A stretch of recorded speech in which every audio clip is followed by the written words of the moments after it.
Hi, I'm Anna Fariha from University of Massachusetts Amherst. This is a joint work with Ashish Tiwari, Arjun Radhakrishna and Sumit Gulwani from Microsoft and Professor Alexandra Meliu from University of Massachusetts Amherst. Today's world is shifting towards data-driven prediction, but we need to be cautious regarding when we should trust predictions made by a machine learned model and when not. This becomes an extremely critical issue when high-stake decisions are taken based on these predictions.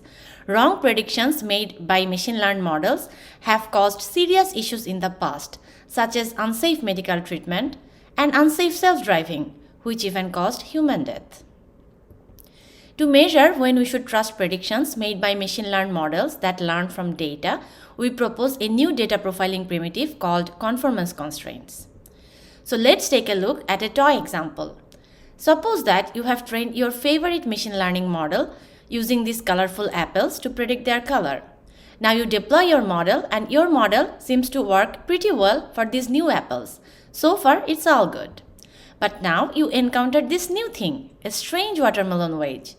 Now the question is, would you trust your model's prediction on this? In data-driven machine learning, we sometimes encounter tuples for which the learned model is very much likely to make an incorrect prediction. This usually happens when the tuple is significantly different from what the model has seen during training. These are non-conforming tuples, that is, they don't conform to the training data.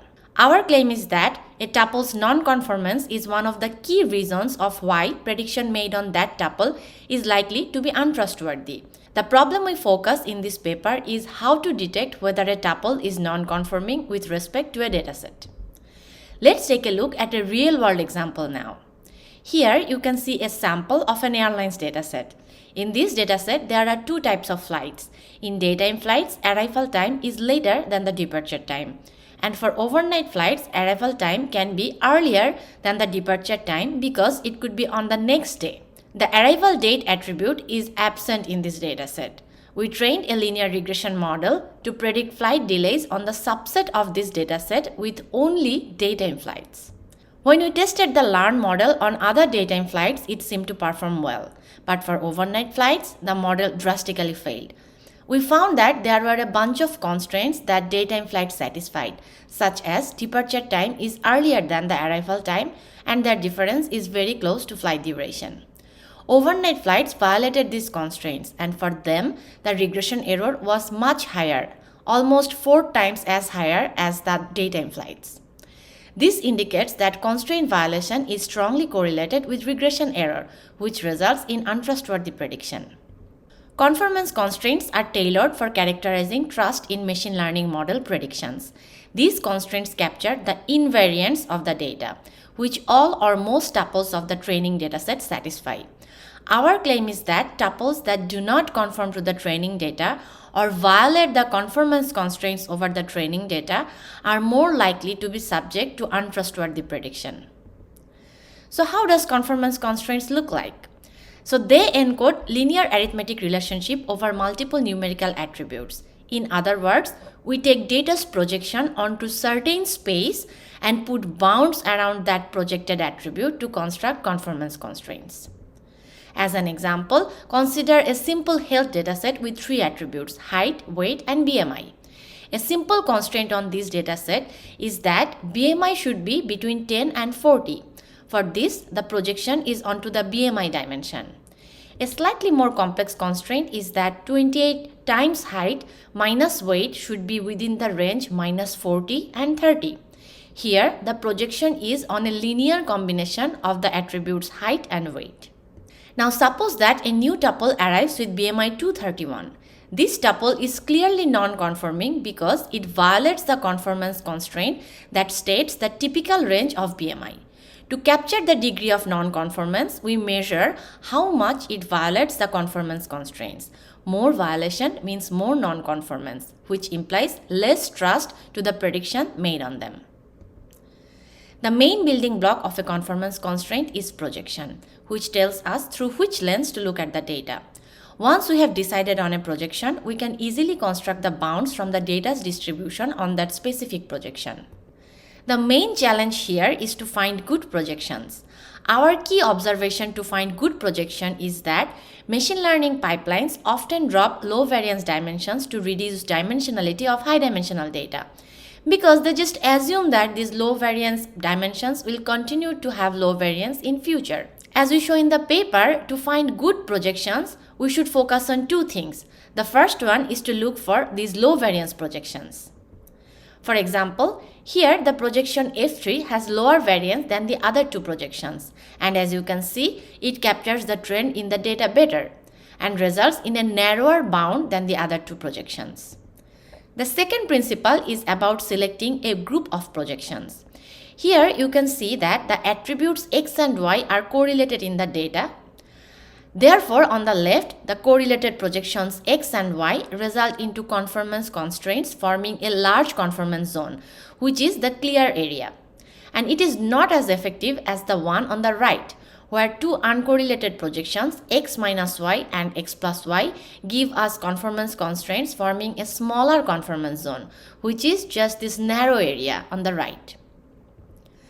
Our two principles for finding best set of projections perfectly align with the classical method of principal component analysis, or PCA in short. PCA produces projections with small mutual correlations. The intuition is that the principal components that PCA returns are orthogonal to each other. Traditionally, people have used PCA for dimensionality reduction, so they keep the components that explain most of the variance of the data. But interestingly, a byproduct of PCA are the low variance components, which are kind of the constant terms. Our key idea is that we can use these as constraints over the data. So the lower the variance of a projection, the stronger the constraint for that projection. To prioritize low variance projections more while computing violations of conformance constraints, we put more weight on violations of low variance conformance constraints and less weight on violations with respect to high variance conformance constraints. Often, different partitions of data show different trends. Learning just one set of conformance constraints is not sufficient in that case. Therefore, we propose disjunctive conformance constraints. The key idea is to partition the dataset based on the categorical attributes and learn conformance constraints over each partition. Then, we finally report a disjunctive conformance constraint over the entire dataset. Now, I want to show you some interesting results of conformance constraints in trusted machine learning, where we investigate if there is a relationship between conformance constraint violation and the machine learning model's prediction error. Here is the result on the airlines example that I showed before. We indeed observe that violation of conformance constraints, which is shown by the red solid line here, has strong correlation with regression error, shown by the blue dots. Here are more results of the experiment. As you can see, that whenever we find that there is a large violation of conformance constraints, the mean absolute error of the regression also increases. So that implies that constraint violation has a strong positive correlation with prediction or regression error here. The second application of conformance constraint is quantifying data drift. Given two datasets, can we use violation of conformance constraints to quantify how much one dataset drifts from the other? So these results are over a synthetic benchmark for measuring data drift. We compared our approach with a few other data drift baselines. The CD-MKL and CD area baselines use high variance principal components and then a divergence mechanism such as symmetric KL divergence to compute the amount of data drift. PCA SPLL is another baseline that uses low variance principal components similar to us, but they do not consider a weighted aggregation over all principal components. They just discard high variance principal components. Furthermore, the PCA SPLL approach does not model local drift, which we do. We found some interesting results in this evaluation. On the left, you can see how the data drifts over time. As time advances, the data keeps drifting apart and then again comes back to the original distribution. So the goal here is to quantify the amount of drift over time. On the right, there are the plots of conformance constraint violation, which is shown in the red lines, and three other baselines that quantify data drift. As you can see, conformance constraints capture this drift very accurately, steadily increasing and then steadily decreasing. In contrast, the other approaches model lots of noise. Let's see another example.